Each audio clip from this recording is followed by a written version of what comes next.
કે ધોરણ 9 વિષય સામાજિક વિજ્ઞાન એની અંદર પ્રકરણ નંબર 8 ભારતનું રાજ્ય બંધારણ નું ઘડતર અને લક્ષણો એના વિશે આજે આપણે અભ્યાસ કરીશું.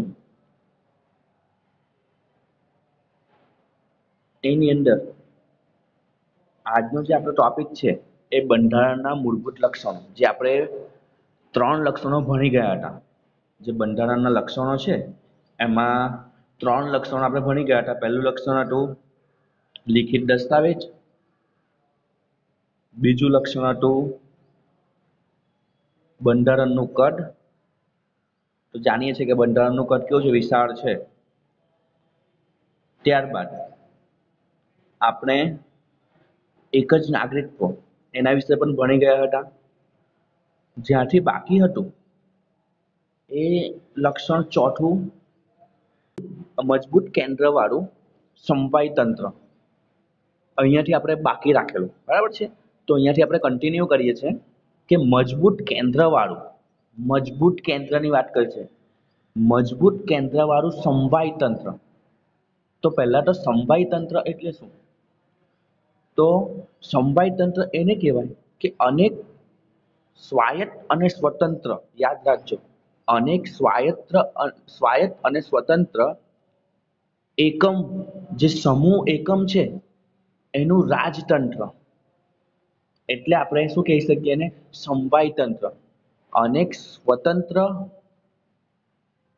સમૂહો, જે રાજ્ય છે એની વાત કરી છે કે અનેક જે સ્વતંત્ર સમૂહો છે એટલે રાજ્ય સરકાર છે, અને એ રાજ્ય સરકાર ભેગી મળીને શું બનાવે છે?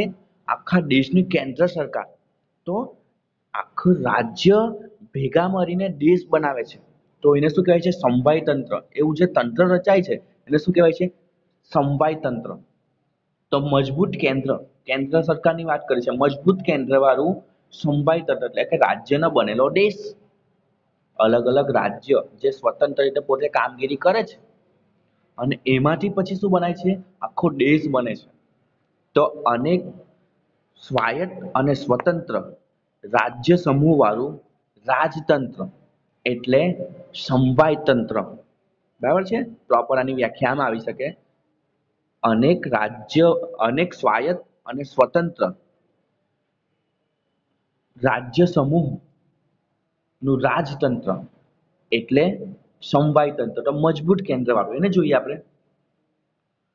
તો ભારતના બંધારણમાં ક્યાંય સમવાય એટલે કે ફેડરલ શબ્દનો ઉપયોગ થયો નથી. કે આ જે શબ્દ છે એનો ઉપયોગ નથી થયો, પરંતુ બંધારણ ભારતને રાજ્યનો સંઘ એટલે યુનિયન ઓફ સ્ટેટ્સ તરીકે જ વર્ણવે છે. એટલે શું છે? રાજ્યનો બનેલો દેશ, રાજ્યનો સંઘ, એ શબ્દથી લખાણ છે બંધારણની અંદર કે રાજ્યનો સંઘ છે. અલગ અલગ રાજ્ય ભેગા મળીને શું બનાવે છે? સંઘ બનાવે છે, કેન્દ્ર બનાવે છે. આમ ભારત સંઘીય રાજ્ય છે. ભારત કેવું રાજ્ય છે? સંઘીય. એટલે એમાં રાજ્ય સરકારો છે અને રાજ્ય ભેગા થાય છે અને શું બનાવે છે? દેશ બનાવે છે. એવી રીતે રાજ્ય સરકાર અને એની ઉપર કોણ છે? તો કેન્દ્ર સરકાર. બરાબર છે. તો ભારત સંઘીય રાજ્ય છે. કેવું રાજ્ય છે? સંઘીય. અલગ અલગ સંઘોનું બનેલો દેશ. સંઘ શબ્દ દ્વારા ભારતમાં સંઘ એટલે કે કેન્દ્ર, કે અલગ અલગ રાજ્યનો સંઘ છે. અલગ અલગ રાજ્યનો સંઘ એટલે કેન્દ્ર અને એકમના રાજ્ય વચ્ચે ક્યારેક પણ બદલી શકાય નહીં તેવા કાયમી સંબંધોને, કોને વચ્ચે? કેન્દ્ર અને રાજ્ય વચ્ચે ક્યારેય બદલી ન શકાય એવા કાયમી સંબંધોની લેખિત સ્વરૂપે બંધારણમાં સ્પષ્ટતા કરવામાં આવી છે. ક્યાં સ્પષ્ટતા કરી છે? કેન્દ્ર સરકાર અને રાજ્ય સરકાર એટલે કેન્દ્ર અને રાજ્ય વચ્ચે ના જે સંબંધો છે એ ક્યારેય બદલી શકાય નથી અને એ કાયમી સંબંધો છે રાજ્ય સરકાર અને કેન્દ્ર સરકાર વચ્ચે. એનો સંબંધોને લેખિત સ્વરૂપમાં બંધારણમાં શું કરવામાં આવે છે? સ્પષ્ટ કરવામાં આવ્યા છે. એટલે આપણું બંધારણ શું છે? તો રાજ્ય અને કેન્દ્ર સરકારના જે સંબંધો છે એને પહેલેથી જ લેખિત સ્વરૂપમાં છે, એને બદલી શકાતા નથી. એકમ રાજ્યને કેન્દ્રથી છૂટા પાડવાનો અધિકાર નથી. શું છે? એકમ રાજ્ય જે છે એને કેન્દ્રથી છૂટા પાડી શકાય નહીં, કારણ કે રાજ્યનો બનેલો દેશ છે, સંઘ છે, તો એને ક્યારેય છૂટા પાડી શકવાના નથી કે અલગ પોતાની રીતે સ્વતંત્ર થઈ જાય, એવું કરી શકવાના નથી, એવો અધિકાર નથી. સંઘ સરકારને કેટલીક વિશેષ અને ચડિયાતી સત્તાઓ આપવામાં આવી છે. સંઘ સરકાર એટલે કેન્દ્ર સરકાર. તો રાજ્ય સરકાર કરતા કેન્દ્ર સરકાર પાસે શું છે? વધારે સત્તા છે, વિશેષ સત્તા છે, ચડિયાતી સત્તા છે. એ તો આપણે જાણીએ જ છે કે રાજ્યની સત્તા અને દેશની સત્તા શું છે? ચડિયાતી છે. રાજ્ય પાસે પોતાના રાજ્ય પૂરતી જ સત્તા છે, જ્યારે દેશ જે કેન્દ્ર સરકાર છે એ સમગ્ર દેશના રાજ્ય પૂરતી સત્તા છે, સમગ્ર દેશની સત્તા છે એમની પાસે. એટલે સત્તા કેવી હશે? ચડિયાતી જ હશે અને વિશેષ હશે, વધારે. તો મજબૂત કેન્દ્ર એટલે કેન્દ્ર સરકારને કેવી રાખી છે? મજબૂત રાખી છે, કારણ કે આખા દેશનું સંચાલન કરવાનું છે અને રાજ્યનો બનેલો દેશ છે.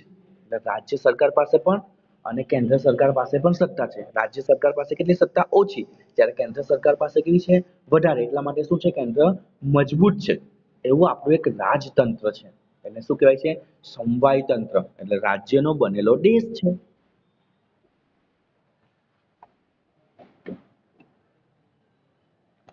આગળ જોઈએ, કેન્દ્ર સરકાર અને પ્રાદેશિક રાજ્ય સરકાર વચ્ચે સત્તાની સ્પષ્ટ વહેંચણી કરવામાં આવી છે. શું કીધું છે? તો કેન્દ્ર સરકાર અને પ્રાદેશિક રાજ્ય સરકાર એ બંને વચ્ચે સત્તા છે. કઈ કઈ સત્તા છે? કેન્દ્ર પાસે કઈ સત્તા છે? રાજ્ય પાસે કઈ સત્તા છે? તો એની સ્પષ્ટ વહેંચણી આપણા બંધારણમાં કરવામાં આવે છે કે ભાઈ કેન્દ્ર સરકારની આ સત્તા, રાજ્ય સરકારની આ સત્તા. જેથી રાજ્ય સરકાર પોતાના જ પ્રદેશ ઉપર પોતાના કાર્યક્ષેત્ર અનુસંધાને પોતાના કાયદાઓ ઘડી શકે. શું છે? રાજ્ય સરકારને પોતાની સત્તા આપી છે એટલે પોતે શું કરશે? જે પોતાનો પ્રદેશ છે એને પોતાનું જે કાર્યક્ષેત્ર છે એના અનુસંધાનમાં એને લાગતી વળગતી શું છે? એની પાસે સત્તા છે એટલે પોતે શું કરી શકશે? કાયદા ઘડી શકશે. દાખલા તરીકે ગુજરાત સરકાર છે તો એનું હદ શું છે? ગુજરાત. ગુજરાતની જે બોર્ડર છે એના પૂરતીની સત્તા છે.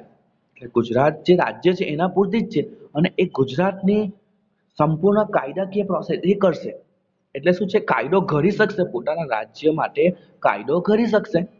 એની સત્તા કોની પાસે છે? રાજ્ય સરકાર પાસે.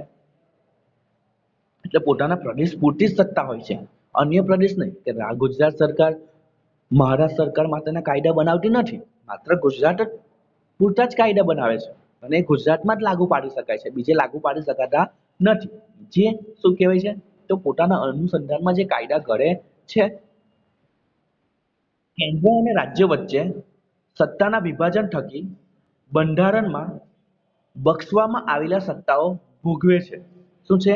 કેન્દ્ર અને રાજ્ય વચ્ચે સત્તાનું વિભાજન થકી કે સત્તાનું વિભાજન કરી દીધું છે કે ભાઈ તમારે આટલી સત્તા છે, તમારે આટલી સત્તા છે. કેન્દ્ર પાસે સત્તા વધારે છે, રાજ્ય પાસે સત્તા કેવી છે? થોડી ઓછી છે. પણ એમાં પણ વિભાજન કરી નાખ્યું છે કે આ સંદર્ભે કાયદા તમારે કરવાના.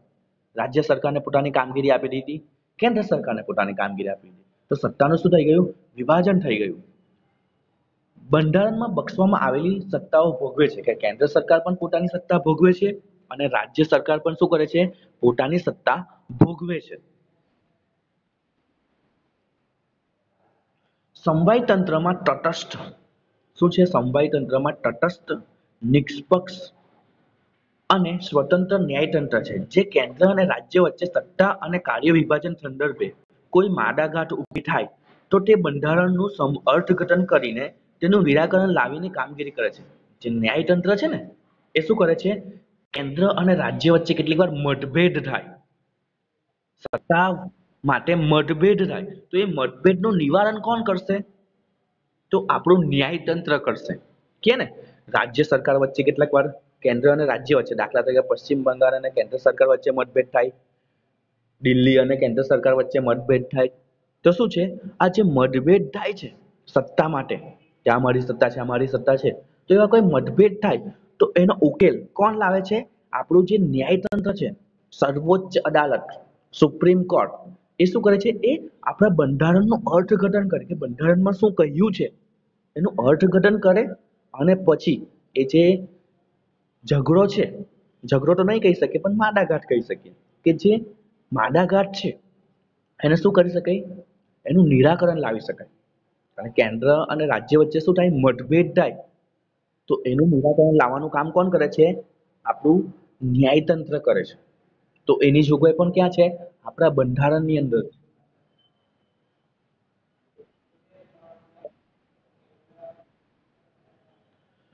ભારતમાં કેન્દ્ર અને રાજ્ય વચ્ચે સત્તાનું સ્પષ્ટ અને વિશદ વિભાજન કરવામાં આવ્યું છે. આપણે જાણીએ છીએ કેન્દ્ર અને રાજ્ય વચ્ચે શું છે? સ્પષ્ટ વિભાજન કર્યું છે, કે ભારતની સત્તા આટલી, રાજ્યની સત્તા આટલી, કેન્દ્ર સરકારની સત્તા આટલી. આ વિષયો પર એને કામ કરવાનું. અલગ અલગ વિષયો તમે અત્યારે આવશે, જે માટે 3 યાદીઓ બંધારણમાં મૂકવામાં આવી છે, કે 3 યાદી બનાવી છે, કે કોની કેટલી સત્તા. એના માટે શું કરી છે? સરકારે યાદી, બંધારણે યાદી બનાવી છે, કે ભાઈ રાજ્ય સરકારની આટલી સત્તા છે તો આ વિષયો પર જ કામ કરશે, રાજ્ય સરકાર આ વિષયો પર જ કામ કરશે, અને સંયુક્ત રીતે પણ યાદી બનાવે છે કે બંને કામગીરી કરી શકશે, જેનાથી મતભેદ ન થાય કેન્દ્ર અને રાજ્ય વચ્ચે. હવે જોઈએ તો એમાં 3 યાદી બનાવી, જેને કારણે આ ભેદભાવ ન થાય, મારાઘાટ ન થાય, અને પોતે સારી રીતે કામ કરી શકે કેન્દ્ર સરકાર અને રાજ્ય સરકાર.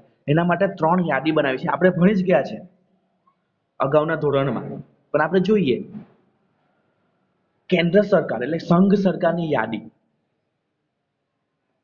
સંઘ યાદીમાં કુલ 97 વિષયોનો સમાવેશ કરવામાં આવ્યો છે. કેટલા વિષય?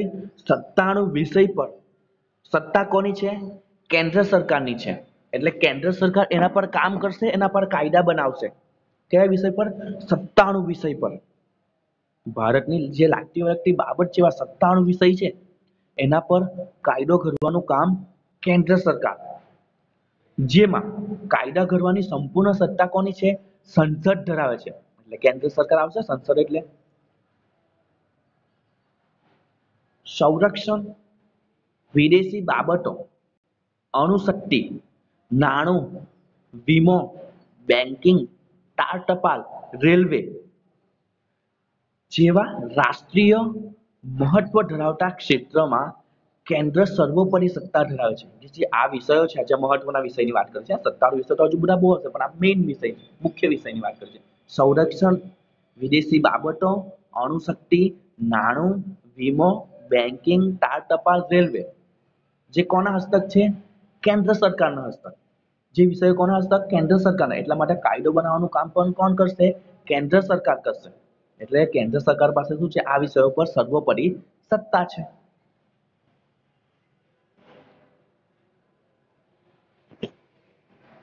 ત્યારબાદ રાજ્યની યાદી.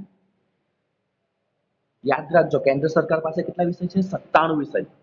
વીમો, બેન્કિંગ, સંરક્ષણ એ બધું યાદ રાખવાનું છે.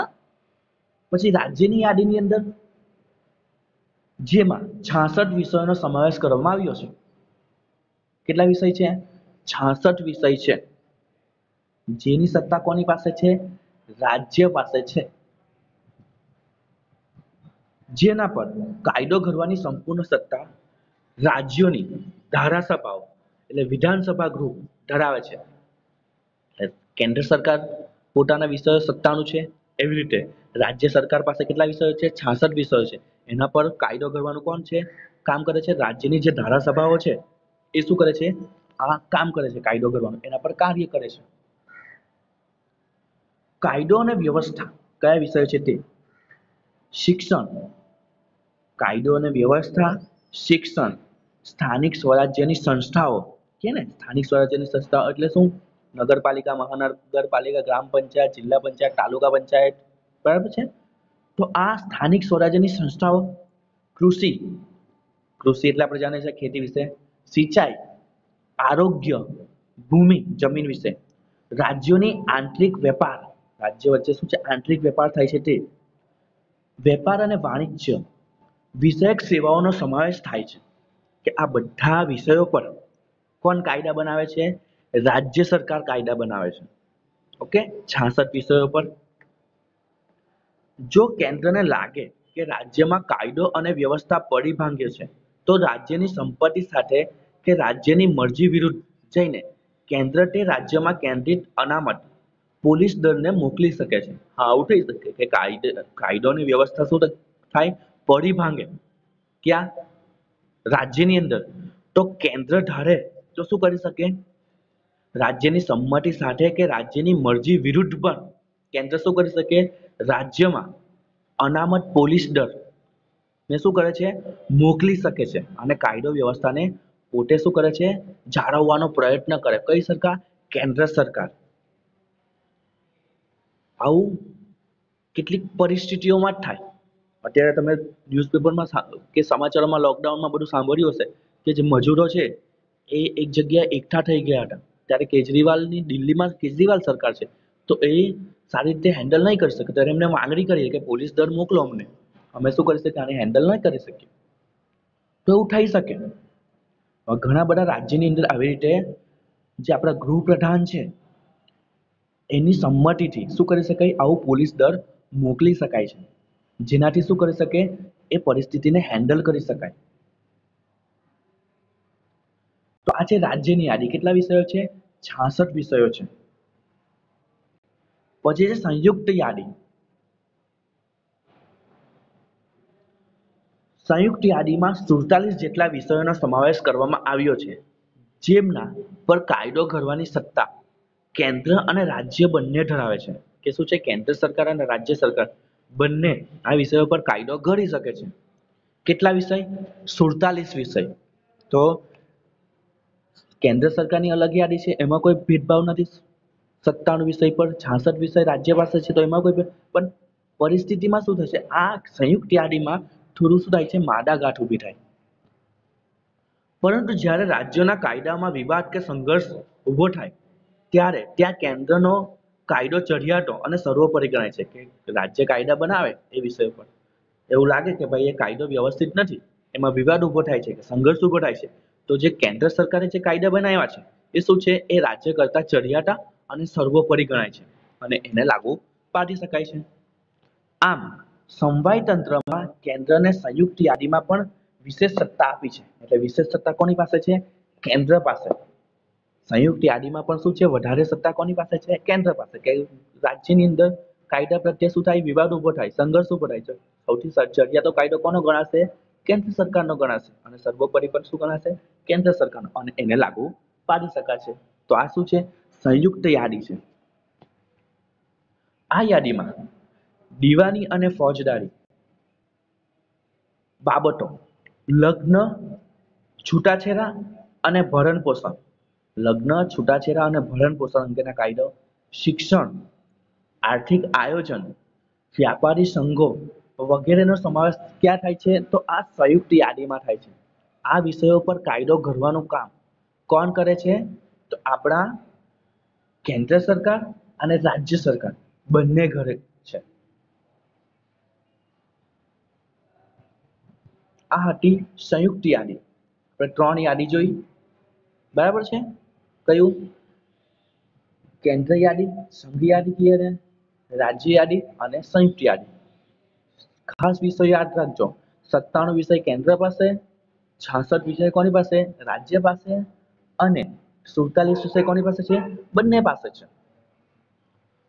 હવે શ્રેષ્ઠ સત્તાઓ એટલે શું? એની અંદર જ આવે છે આ જે વિષયોમાં કેન્દ્ર અને રાજ્ય વચ્ચે સત્તાની સ્પષ્ટ વહેંચણી થઈ ન હોય કે કેટલાક વિષયો એવા પણ હોય જે રહી જતા હોય, બાકાત રહેતા હોય, જેમાં સ્પષ્ટતા ન થઈ હોય તે વિષયોનો સમાવેશ શ્રેષ્ઠ સત્તાઓમાં કરવામાં આવ્યો છે.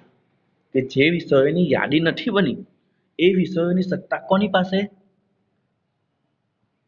કોઈની પાસે નહીં. તો શું છે? એને શેષ સત્તા કહેવાય છે. કે કેન્દ્ર પાસે, રાજ્ય પાસે સ્પષ્ટ નથી કોની પાસે સત્તા, કેન્દ્ર પાસે કે રાજ્ય પાસે. તો એવી સ્પષ્ટતા નથી થઈ શકી તો એવા વિષયોને શું કહેવાય છે? એવા વિષયોની જે સત્તા છે એને શું કહેવાય છે? શેષ સત્તા.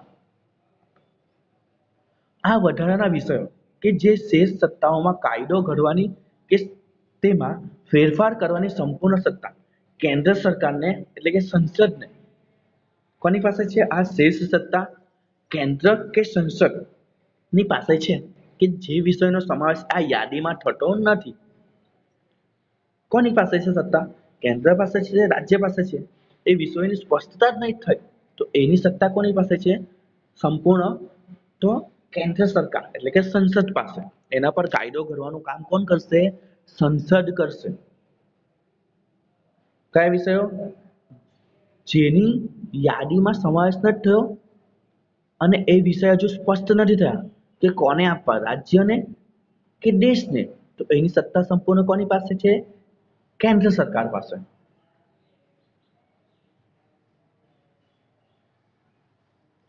ભારતમાં કેન્દ્ર અને રાજ્ય વચ્ચે નાણાકીય સાધનોની પણ વહેંચણી કરવામાં આવી છે. આ પણ છે કે જે નાણાકીય સાધનો છે કે આવક ક્યાંથી થશે તો એવા સાધનોની પણ વહેંચણી કરવામાં આવી છે. એટલે કોઈ મતભેદ ઉભો ના થાય, રાજ્ય અને કેન્દ્ર વચ્ચે કોઈ પણ પ્રકારનો મતભેદ ન થાય એટલા માટે આ વહેંચણી કરવામાં આવી છે કે રાજ્યની આવક કઈ અને કેન્દ્રની આવક કઈ. આબકારી જકાત કે ને આપણા દેશમાં જે વસ્તુ પેદા થાય છે, ઉત્પન્ન થાય છે, એના પર જે જકાત નાખવામાં આવે છે આબકારી જકાત કહેવામાં આવે છે. યાદ રાખજો, જે પેદાશ આપણા દેશમાં ઉત્પન્ન થાય છે, જે વસ્તુ આપણા દેશમાં ઉત્પન્ન થાય છે તો એના પર જે જકાત નાખવામાં આવે છે એને આબકારી જકાત કહેવામાં આવે છે. તો એ જકાત આયાત નિકાસ જકાત કે આપણે આયાત કરીએ, વિદેશથી વસ્તુ મંગાવીએ કે વિદેશથી વસ્તુ મોકલીએ એટલે કે નિકાસ કરીએ, એના પરની આવકવેરો, ઇન્કમ ટેક્સ કહીએ ને, તો એ વગેરે આવક આપતા કરવેરા, જે કરવેરા છે આપણા, તો એ કરવેરા કોની પાસે છે? કેન્દ્રને ફાળવવામાં આવ્યા છે. કઈ જકાત? આબકારી જકાત, આયાત નિકાસ અને આવકવેરો એ કોની પાસે છે? કેન્દ્ર સરકાર પાસે. એ વેરો ઉઘરાવવાનું કામ કોણ કરે છે? કેન્દ્ર સરકાર કરે છે. એટલે ઇન્કમ કોની છે? કેન્દ્ર સરકારની છે. જ્યારે વેચાણ વેરો, વેચાણ થાય ને વસ્તુ, વેચાણ વેરો, મનોરંજન વેરો, મહેસૂલ, જમીન મહેસૂલ કહીએ ને આપણે, શિક્ષણ વેરો, જે શૈક્ષણિક સંસ્થાઓ છે એની પાસે પણ વેરો લેવામાં આવે જીએસટી ના સ્વરૂપમાં. તો એ શિક્ષણ વેરો, ઓછી આવક ધરાવતા સાધનો, આજે કેવી છે? ઓછી આવક ધરાવે છે, બહુ ઓછી, તો એવી આવક ધરાવતા સાધનોની ફાળવણી કોને કરવામાં આવી છે? તો રાજ્યને કરવામાં આવી છે. કારણ કે કેન્દ્ર સરકાર આખા દેશનું સંચાલન કરે છે એટલે એની આવક વધારે હોવી જોઈએ. જ્યારે રાજ્ય સરકાર કેવું છે? પોતાના રાજ્ય પૂરતું સંચાલન કરે છે એટલા માટે આની આવક કેવી છે? ઓછી. તો ઓછી આવક ધરાવતા જે સાધનો છે એની ફાળવણી કોને કરવામાં આવી છે? રાજ્યને કરવામાં આવી છે. તો આ પોતે શું છે? જે આવક થશે એનાથી સંચાલન થશે. તેથી રાજ્યોએ કેન્દ્ર પાસેથી ગ્રાન્ટ સ્વરૂપે આર્થિક સહાયનો આધાર રાખવો પડે છે. કેટલીક વાર શું છે? આવક ઓછી હોય એટલા માટે કેટલીક વાર કેન્દ્ર પાસે ગ્રાન્ટ મંજૂર થાય અને ગ્રાન્ટને આધારે એટલે કેટલાક પૈસા કોણ? કેન્દ્ર સરકાર રાજ્ય સરકારને નિભાવવા માટે આપે અને એ સહાય રાજ્યએ લેવી પડે છે.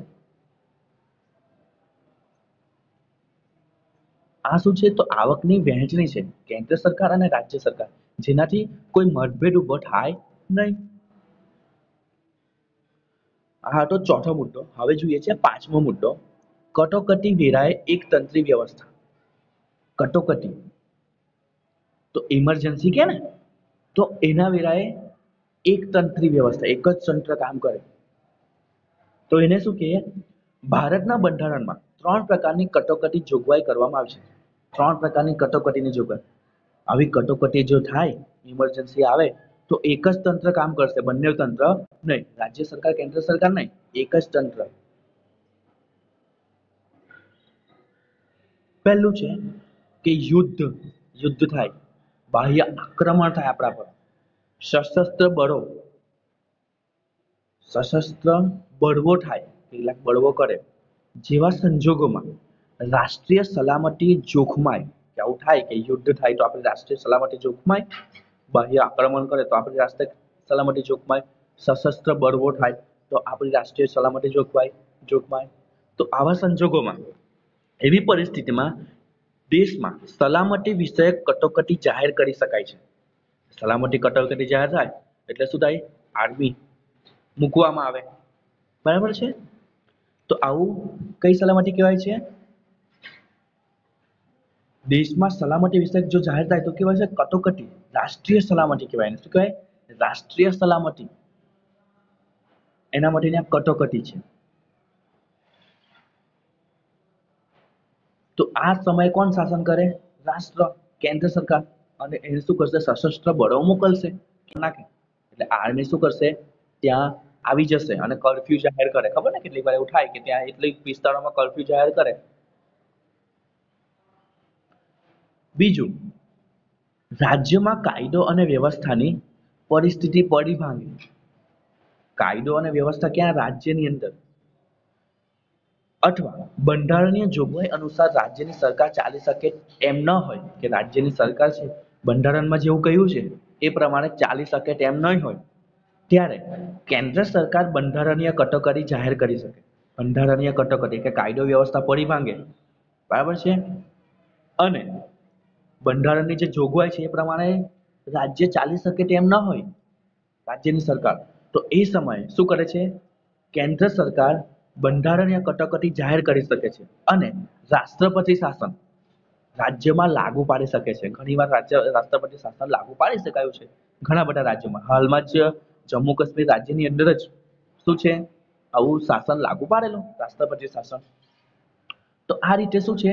કાયદો વ્યવસ્થા પડી ભાંગે રાજ્યની, અથવા તો બંધારણની જોગવાઈ જે કાયદામાં કીધું છે એ પ્રમાણે શાસન ન ચાલે તો એ સમયે શું છે? રાષ્ટ્રપતિ શાસન લાગુ પડે. અને રાજ્યપાલ શું કરે?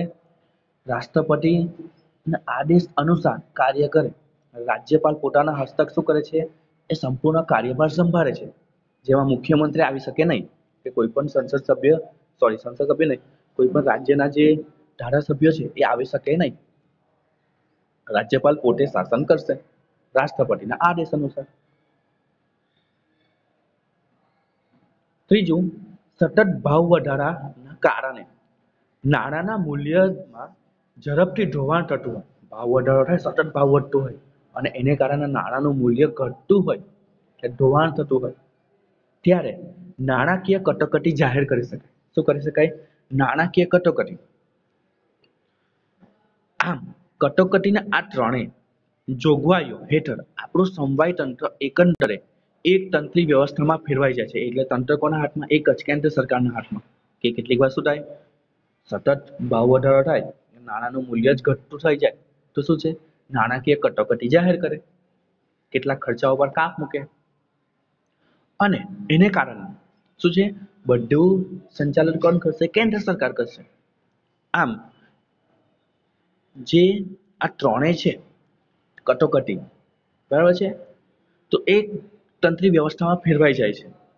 તેટલા સમયગાળા પૂરતું સમવાય તંત્ર સ્થગિત થઈ જાય છે. કે સમવાય તંત્ર છે રાજ્ય સરકાર અને કેન્દ્ર સરકારનું જે શાસન ચાલવું જોઈએ બંનેનું, એની જગ્યાએ શું છે? એક જ તંત્ર, એક જ શાસન કરશે કેન્દ્ર સરકાર. તો આ શું છે? પાંચમો મુદ્દો હતો કટોકટી વિશે. અહીં આ જે મુદ્દો છે એને સમાપ્ત કરીએ છીએ. હજુ પણ આ જે મુદ્દાઓ છે હજુ બાકી છે, પણ અહીં સમયને અભાવને કારણે આ મુદ્દો આપણે સમાપ્ત કરીએ છીએ.